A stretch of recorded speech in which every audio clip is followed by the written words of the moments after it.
కవల నాగేంద్రము పాహి పాహియన ఉయ్యాలి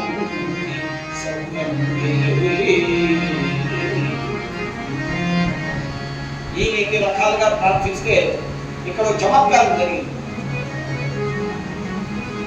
గౌతమ్మ గారు భాగవతాన్ని సంస్కృతంలో భాగవతాన్ని తెలిగిస్తూ వైకుంఠపురం ఎలా ఉందో నేను చూడలేదు. అప్పటికే మరి కనుక్కోవాలంటే గూగుల్ మీ ఏం లేవు కదా, ఎలా తెలుసుకోవాలి? స్వామి నాకు అర్థం కాదని పద్యాలు అనుకొని సాయంత్రం ఆయనకి సంధ్యావందనం వెళ్ళాడు. మళ్ళీ ఆయన ఇంటికి వచ్చే లోపు స్వామి రామచంద్ర స్వామి వచ్చి, అమ్మా నీళ్ళిస్తే కాలు పడుతుంది కంటే పిల్లలు నీళ్ళు ఇస్తే కాళ్ళు పడుతుంది వెళ్ళి ఈ పద్యం ఆయన రాయల జాగా ఉద్దేశం స్వయాన రామచంద్రుడి పద్యాలు రాశాడు. అలా వైకుంఠపురంలో నగరిలో ఆమూల సౌరంభుడా మందార వనాంతరామృత సర ప్రాంతేందు కాంతోపలోత్తర భయంకర మా వినోదేవ ఆపన్న ప్రసన్న. ఈయనొచ్చాడు. అసలు గౌతమ్మ గారు వచ్చి మా నీటితో కాలు పడుకున్నాడు. పద్యం ఏమన్నా పద్యాలు రాసేవుగా? నేను ఇప్పుడు పద్యాలు రాసావు, ఇప్పుడు అక్కడి నుంచి వస్తుంది. లేదు నువ్వు రాసావు, చూస్తే పద్యం రాసి స్వామి స్వయంగా రాసిన పద్యం. ఎందుకంటే అతని వైకుంఠం ఎలా ఉంటుంది? అలాంటి వైకుంఠంలో ఆ మూల అమ్మవారితో స్వామి ఆటలాడుతున్నాడు. అమ్మవారి కొంగు చేతితో చుట్టుకున్నాడు. బ్రహ్మాండమైన మంచి సరోవరం, ఆ చుట్టుపక్కల మంచి అందమైన లతలు. అక్కడ కూర్చొని అమ్మవారితో ఆటలాడుతుంటే గజేంద్రుడు పిలిచాడుగా. మరి ద్రౌపది పిలిచినా వచ్చాడే, గజేంద్రుడు పిలిస్తే కుయ్యి ఆడించి, కుయ్యి అంటే అరవడం, ఆయన స్వామి అని అరిచాడు. కుయ్యి ఆడించి సౌరంభి అని బయలుదేరి వెళ్ళాడు. భగవంతుడు భక్తుడిని కావడానికి వస్తే ఏది పట్టించుకోలేదు. ఆయన ఎలా వచ్చాడు చూడండి.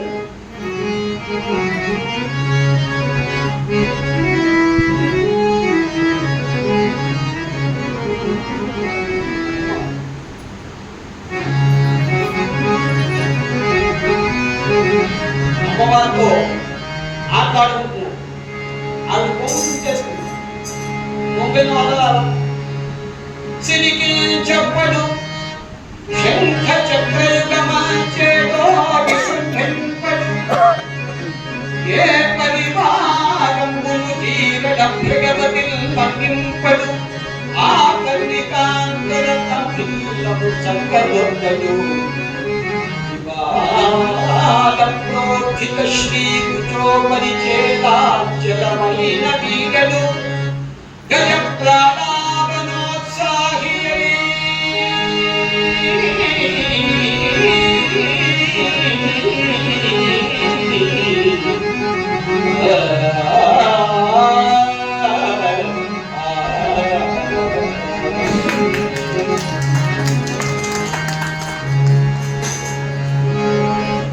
సిరి అంటే అమ్మవారు. అప్పటి వరకు అంటూ పాచికలు ఆడుతున్నారా? కనీసం చెప్పకుండా తక్కువ లేదు. మరి ఆవిడ పరిస్థితి అంటే చూసేసుకున్నాను. పోనీ అక్కడ రాలేడా? సిరికిని చెప్పడు శంఖ చక్రులు దేనికి చెప్తున్నాడు? ఆ మసలతో యుద్ధం జరిగింది. మరి ఏమైనా ఉండాలో చెప్తా. శంఖ చక్ర యుగము చేతో సంధించడు ఏ పరివారములు చేరడు ఆ భగవతిని మన్నింపడు. బయట కారు ఉంటే కారు పడి వెళ్ళాలి. నైచేత అర్థం ఆయన కూడా పిలవలేదు. ఆ కన్నికాంతర తంబిల్లము ఆయనకి ఇంత పెద్ద చుట్టూ ఇప్పుడు బాగా పెద్ద చుట్టూ అవన్నీ ఈ కుండలాలన్నీ కలిసితే అది సత్తుకోండి. ఎందుకు? గజ ప్రాణావనోత్సాహి కుయ్యి ఆలకించాడు. ఆయన ఏదో స్వామి వస్తానే అమ్మవారి కలిసి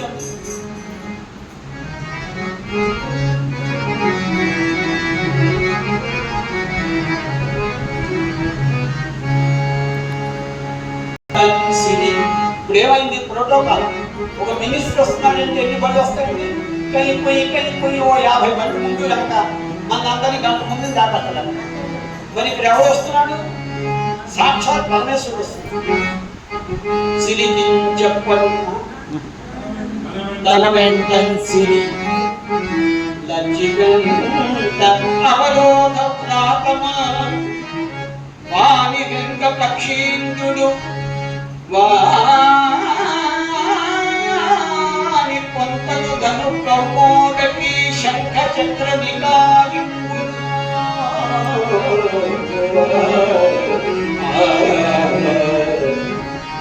నారదుండు ఎక్కడ నారదుండు కాంతుండు రావచ్చరోయన అలవైకున్నపురమున కలుగువాకు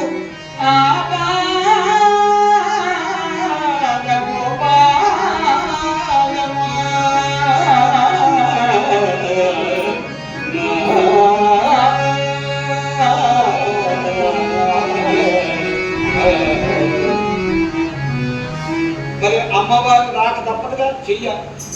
తన వెంట సిరి అమ్మవారు లచ్చి అంటే అమ్మవారు లక్ష్మిని లచ్చి వికృతి లచ్చి వెంట అవరోధ ప్రాతము.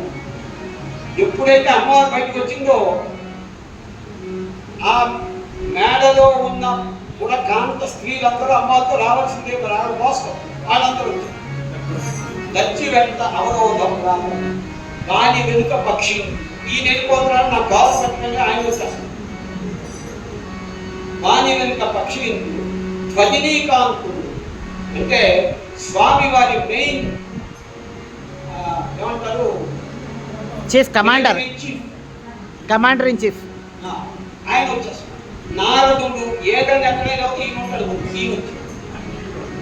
మొత్తం ఎవరెవరు వచ్చారంటే అక్కడ మరి ఎవరు మిగలేదు, వైకుంఠం అంతా వచ్చేసింది.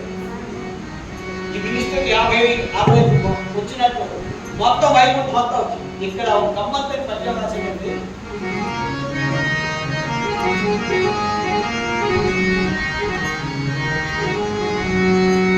మోహన గారు మహాభక్తుడు, ఆయన ఎలా కావాలని పద్యం రాశారు. సమయం లేదు కాబట్టి మీరు కోతన భాగవతం తెలుగులో చూస్తే గజేంద్ర మోక్షంలో పద్యాలన్నీ ఇలా ఉంటాయి, అన్ని వాక్వాలే. అంటే ఏది ఎలా ఉంటుంది అలా చెప్పారు. ఈ పద్యం ఏంటంటే అడిగేదని కడు వడిగము అడిగిన తన మగడు ముడుగడని నగడు సిడి సిడి జిడిముడి తడబడ అడుగిడి నడుగిడ దుచ్చడి మా అడుగిడి నగల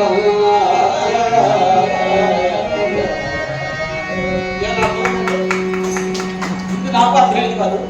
ఒక్కొక్క ముక్కని తీసుకొని భావార్థం తెలుసుకుంటే అమ్మవారి పరిస్థితి ఎలా ఉంది.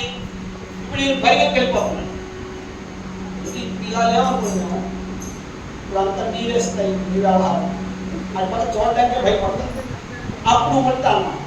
అప్పుడు అమ్మవారు అయ్యవారు భయపడి ఆయన వెళ్ళిపోతాను. అడిగితే పాపిస్తాడు, అడగకపోతే కొమ్ము కట్టి వెళ్ళిపోతాను. వెళ్ళాలి అయితే అడిగేదనని కడుగు వడి అంటే వ్యాధి గట్టిగా వెళ్ళిపోతాడు. అడిగిన తన మగడు అంటే మూడు గడు చెప్పడం కోపంలో ఉన్నాడు, ఎందుకు వెళ్ళిపోతున్నా తెలియదు. అడిగేదనని కడు వడిదని అడిగిన తన మగడు నుడుగడని నడయుడు మనిషి సిడి సిడి జిడి ముడితాడు. అది కాళ్ళు చుట్టూ పెట్టుకుంటుంది. ఇలాంటి కూడా పట్టుకుంటే అమ్మవారు కాళ్ళు పడిపోతున్నారు. అలాగే మీరు అందరూ పరిగెత్తి వెళ్ళిపోతున్నారు.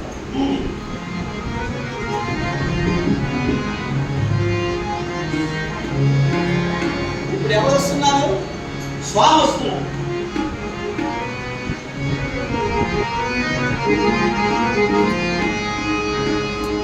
చను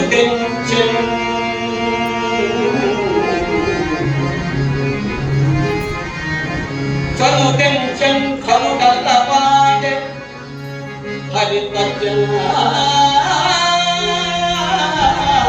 గట్టివే లక్ష్మి శంఖ నినాదం పద చక్రమల్లవే భుజంగవంశి వాడే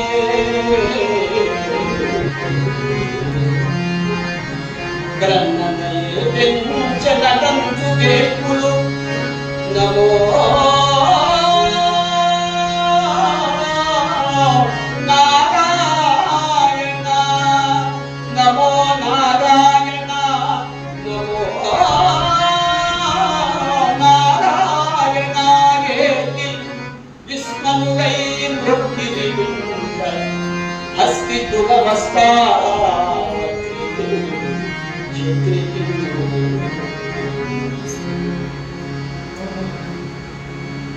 చదువుకెంచని ధనుడు అల్లవాడు. ధనుడు కాబట్టి ఎవరైతే మహానుభావుడు, మరి ఆయన కన్నా మేధావు లేడుగా.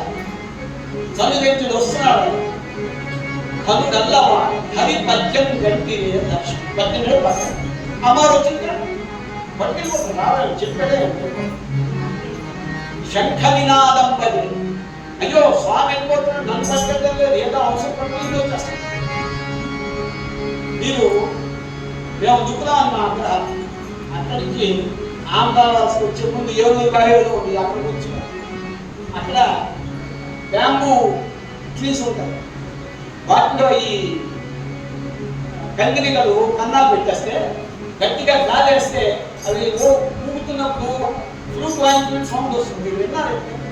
నేను అంటాను ఇప్పుడు శంఖం వచ్చింది అనుకోండి, శంఖం ఇలా స్పీడ్ వస్తే గాలి అందరూ శంఖం మూటుకొచ్చేస్తుంది. చక్రం అల్లదే. మరి శంఖం వస్తే చక్రం రాదు. ముందు చక్రం అని తర్వాతే చక్రం. చక్రం అల్లదే భుజంగత్వంశీ. మరి ఈయన భుజంగం పాములు తినేవాడు. ఈయన భుజంగత్వంశీ వాడు. గ్రంథన ఏటం నుంచి అక్కడి నుంచి వేరుకు వీళ్ళందరూ ఎక్కడి నుంచి వస్తున్నారు? వైకుంఠం నుంచి వస్తున్నారు.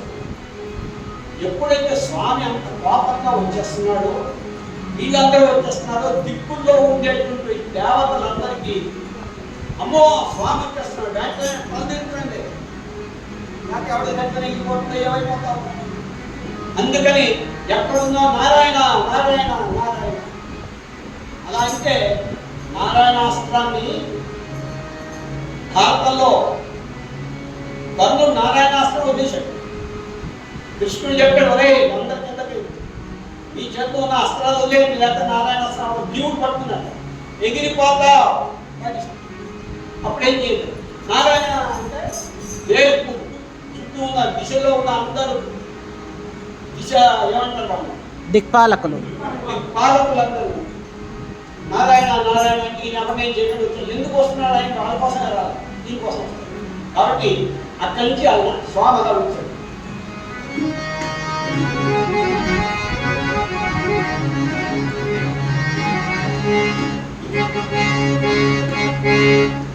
కరుణా సింధుడు శౌరి వాయుజగమ ఖండింపగా సత్వరితా కంపిత భూమి చక్రము మహోద్యక్తి స్ఫులింగ ఛతా పరిభూతాంగల శుభ్రమల్ల బహువిధ బ్రహ్మాండ భాండ ఛతాంతర నిర్వత్రము పాలితాఖిల సుధాంధశ్చక్రమ చక్రమ.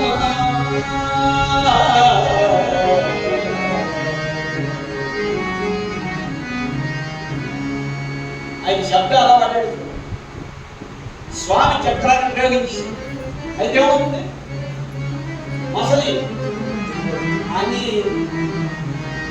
అది కష్టంగా రాయలా. కరుణా సింధుడు శౌరి. కరుణా సింధుడు మనం అందుకే శివుణ్ణి శివ అంటే మంగళకరం. అంటే మనకి కష్టం వచ్చినప్పుడు, శరీరం దిగ్గైపోయినప్పుడు మనని ఈ కష్టాల నుంచి బయట పెట్టేవాడు శివుడు. అలాగే ఆ రకంగా ఆ మసలికి మళ్ళా పుణ్యలోకాలు రావాలంటే ముందు శాపం ఇచ్చిన ఋషి చెప్పాడు, నువ్వు భాగవతుడు పాలు పట్టుకో. ఎవరు భాగవతుడు? గజేంద్రుడు. ఆయన భక్తుడు. భక్తుడిని కావడానికి శ్రీహరి వస్తాడు. వాడి ముక్తితో పాటు నీకు ముక్తి అవుతుందిరా. అందుకు భాగవతుల యొక్క ఎప్పుడు సహకారంతో ఉండాలట. ఎప్పుడైనా పొరపాటు మనకి తప్పులేమైనా గొడవ రకరకాల కోరికలు ఏమైనా వస్తే పక్కన భాగవతుడు ఉంటే, మంచివాడు ఉంటే, ఒరే ఆ పని చెయ్యి, ఈ పని చెయ్యి, మంచి చెప్తారు. మన ఫ్రెండ్షిప్ ఎప్పుడు అన్ని రకాలు తిరిగే వాళ్ళతో ఉంటే గోవిందరామ రామ గోపాల హరే. అందుకని మహాభాగవతుడైనటువంటి గజేంద్రుడి కాలు పట్టుకోవడం వల్లే భాగవతుడు వల్ల ఇతనికి కూడా ఉద్ధారం. అందుకని కరుణాసింధుడు. ఎవరు కరుణాసింధుడు? విష్ణువు. అటు చంపబోయేటటువంటి విష్ణువు కూడా కరుణాసింధుడే.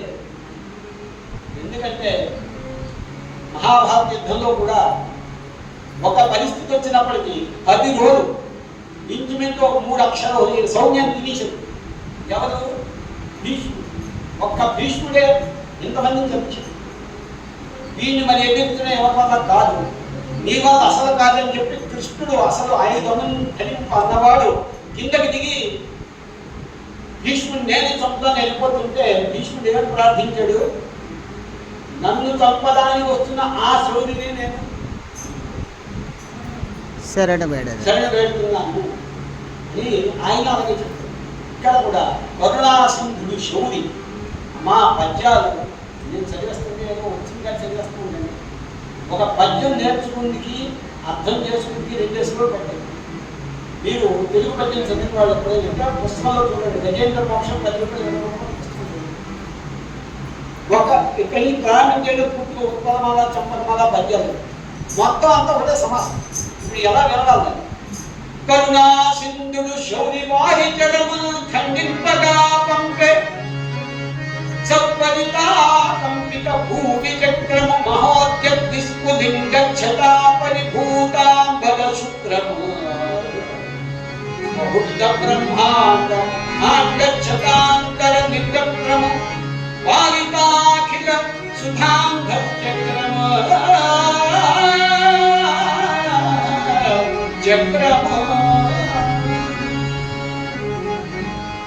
చక్రం వస్తుంటే 1000 సూర్యులు వెలిగిపోతున్న అంత కాంతితో స్పీడ్గా వచ్చేస్తుంది. అలాంటి చక్రాన్ని భూమంతా కంపించిపోతుంది. అలాంటి చక్రంతో మొసలు వేసిస్తుంది.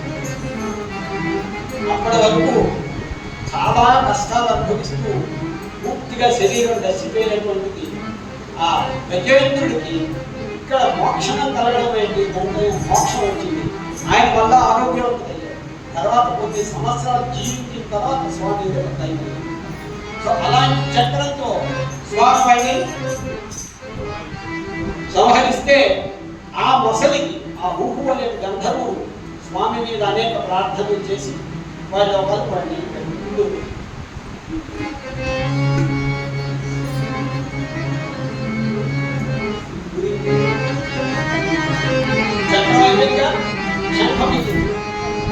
ఎప్పుడైతే యుద్ధంలో ఒకరి మీద ఒకరు జేబు పొందుతారో ముందుగానే వెనక్కి వాళ్ళు పని చేస్తారు.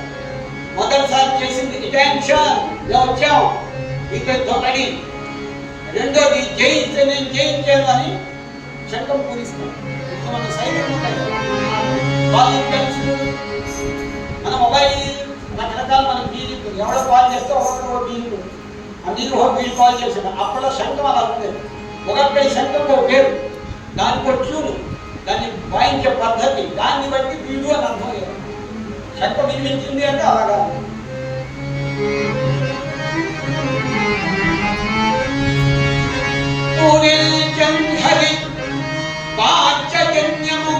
స్వామి వారి శంఖం పేరు పాంచజన్యము.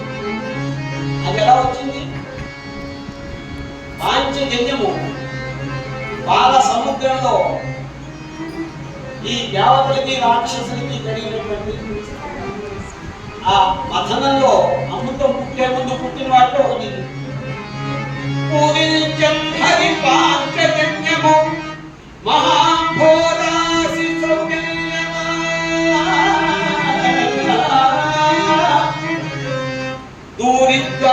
దూరిద్వానచలాచలీకృత మహాభూత చైతన్యము సారోదారసిక ప్రభాచకిత పర్జన్యాది రాజన్యము దూరీభూత విపన్న దైన్యము నిర్ధూత విషత్సైన్యము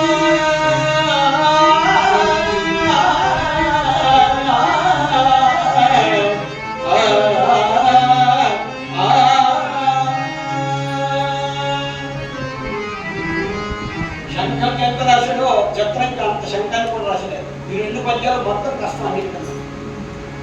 అలాంటి బాల సముద్రంలో పుట్టిన తెల్లని మెరిసిపోతున్న శంఖం జయ జన ద్వారాలు చేస్తుంది. స్వామి ఊరేరు, ఎందుకంటే వీళ్ళు తెచ్చిపోయారు. ఇది అందరికీ అలర్ట్.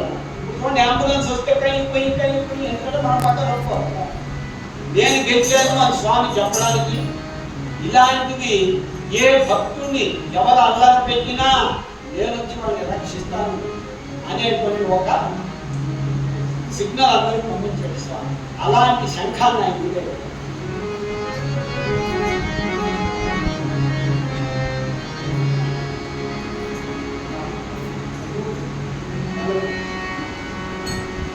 భక్త రామదాసు గారికి స్వామి కనబడకపోయినా మరి మూర్ఛ నుంచి లేవగానే అక్కడ పాదాలు కనిపించాయి. స్వామి, నాకు నువ్వు కనిపించలేదే, దాన్ని శంకర్ మీ ఇద్దరు రాజులు కదా, అందుకు కనిపించావండి. నేను బ్రాహ్మణి, నన్ను ఇంట్లో పెట్టావు. ఆ లక్ష్యం నీకోసం నేను అప్పు చేస్తున్నాను చెప్పి వాడికి కనిపించావా అంటే ఆయన ఏం చెప్పాడంటే, హలకులిశాంకుశధ్వజ శదాసన శంఖరథాంగ కల్పకోజ్వల జలజ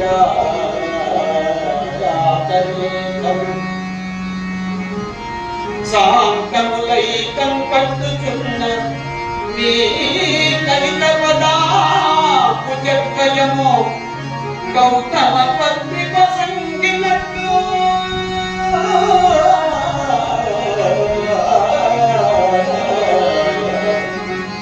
నా తలపున చేర్చి ద్రోపదే దాశరథి కరుణాపయో. స్వామి, ఆ కనిపించిన భాగ్యం నా శిరస్సు మీద పెడితే నేను దీని నుంచి ముక్తున్నాను కదా, ఆయనకి తెలియదు. ఇక్కడ నీ కాలేజ్ పెట్టగానే అక్కడ నేను విడుదల చేయించాను రా. అలా ఈ భగవంతుడు స్వామి దగ్గరికి వచ్చినప్పుడు స్వామి కనబడలేదని పాదాలు చూస్తూ దండకం చదివాడు.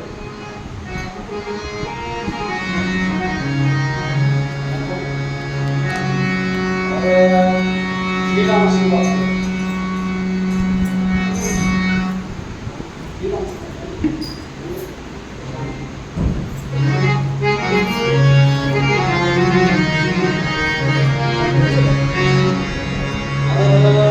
శ్రీరామ శ్రీవాసుదేవ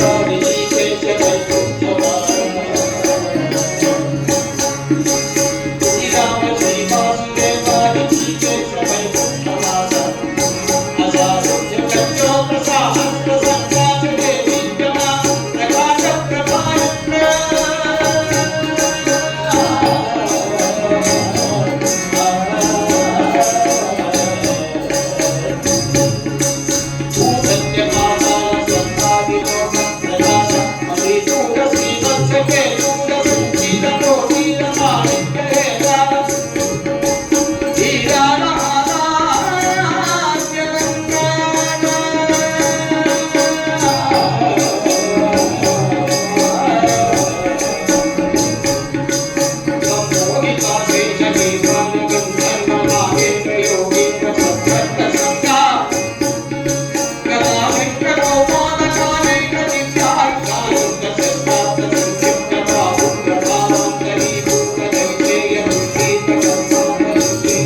గజేంద్రుడు స్వామి కనిపించగానే, స్వామి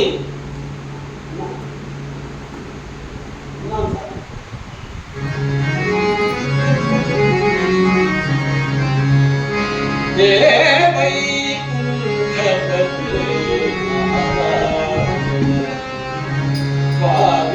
నయన నారాయణ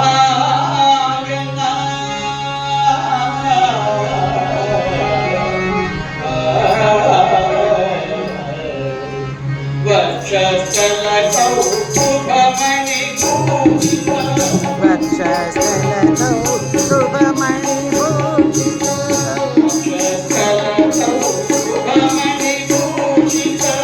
వక్షస్థలతో శుభమణి భూషిత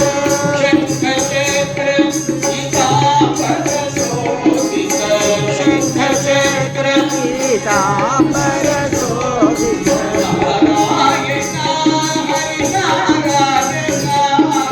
నారాయణ హరి నారాయణ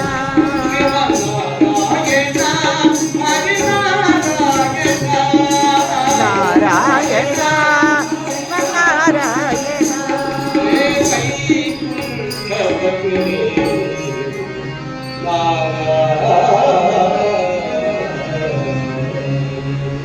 స్వామి నన్ను రక్షించి నాకు మోక్షపదాన్ని కలిగింపజేసేవని అటుపక్క గజేంద్రుడు నన్ను ఈ కోపంలో ఇన్ని సంవత్సరాలుగా ఈ సదస్సులో పడి ఉన్నాను, నాకు ఇవాళ ముక్తిని ప్రసాదించేవని కూపు అనే గంధర్వుడు ఇద్దరు స్వామిని అనేక విధాలుగా కొనియాడుతూ ఇక్కడికి స్వామి మమ్మల్ని రక్షించాలి. మనందరం కూడా భాగవతం వినడమే అతి అదృష్టం. అందులో అష్టమ స్కందం భక్తుల కోసం రాయబడింది. ఆషాఢ ఏకాదశి లాంటి అవకాశం, భగవన్ సన్నిధానం, మాతా పితృల మధ్య, బంధువుల మధ్య ఈ కథ చెప్పుకోవడం, భగవంతుడు కథ వింటేనే చాలు కష్టాలు తొలగిపోతాయి. ఇన్ని రకాలుగా ఇలాంటి అవకాశం దొరికినందుకు సత్సాయి సేవా సమితి ఆమలాడవలస వారు, మెట్టకవలస సమితి వారు నాకు అవకాశం ఇచ్చినందుకు మీ అందరికీ చాలా కృతజ్ఞతలు తెలియజేస్తున్నాను. నేను చెప్పినా మీ అందరూ చాలా ఓపికగా ఓకే చెప్పడం చాలా సులువు, వినడం కష్టం. నేను బ్యాంకులో ట్రైనర్గా పనిచేశాను, అసిస్టెంట్ జనరల్ మేనేజర్ ట్రైనింగ్. గంటన్నర క్లాస్ ఏమంటే చెప్పలేదు, కూర్చోవద్దు, ఈ క్లాస్ కానీ ఇంకో క్లాస్, ఇంకో క్లాస్. చెప్పడం సులభం, చేయడం కష్టం. తాతకైనా వాడి తాతకి స్వామి చెప్పాడు. కాబట్టి వినడమే అన్నిటికన్నా కష్టం. మీ అందరూ విన్నారు, ఏదో కొత్తగా ఏసీలు గట్ట పెట్టేది అంటే విన్నవాళ్ళు లేకపోతే చోట కాకపోతే ఈ వీడెప్పుడు వాపుతాడరా. మా బావ 10 నిమిషాలు చెప్తాడు, ముందు మాట 10 నిమిషాలు అంటే మీరు కనీసం 2 గంటలు చేస్తాను అనుమానం. మా తమ్ముడు చెప్పిన ప్రకారం వాడు అక్కడ గంట కొట్టగానే ముగించినందుకు మీ అందరూ నన్ను ఆశీర్వదించి పెద్దవాళ్ళు వినవాళ్ళందరూ ఇలాంటి అవకాశం ఇవ్వమని చెప్తూ మంగళపడడం.